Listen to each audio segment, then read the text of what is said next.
ખેડાની કપડવંજ પાલિકામાં 34 લાખની ઉચાપત થઈ છે। એકાઉન્ટ વિભાગના 2 કર્મચારીઓ તેમના પર અત્યારે આક્ષેપ કરવામાં આવી રહ્યા છે, જેમાં હુસૈનીભાઈ અને ફારૂકભાઈએ ઉચાપત કરી હતી।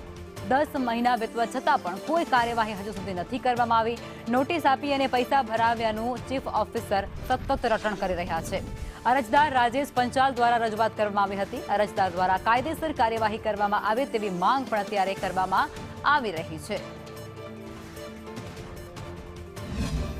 કપડવંજ નગરપાલિકામાં 1 વર્ષ અગાઉ 34 લાખની જે ઉચાપત થઈ હતી તે અનુસંધાને મેં વારંવાર અરજી કરી છે અને ટેક્સ વિભાગ અને એકાઉન્ટ વિભાગમાં થઈ હતી પ્રજાના પૈસાથી।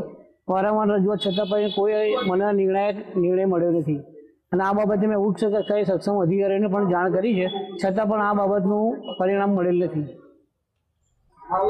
હવે શું કરશો?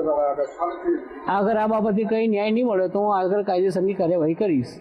34 લાખની ઉચાપત નગરપાલિકાના ટેક્સ વિભાગમાં લગભગ ત્રીજા મહિનામાં મને જાણ થઈ કે આ રીતે પૈસા જે છે એ નગરપાલિકાના ટેક્સ શાખામાંથી નગરપાલિકામાં પૈસા બેંકમાં નથી ભરાયા।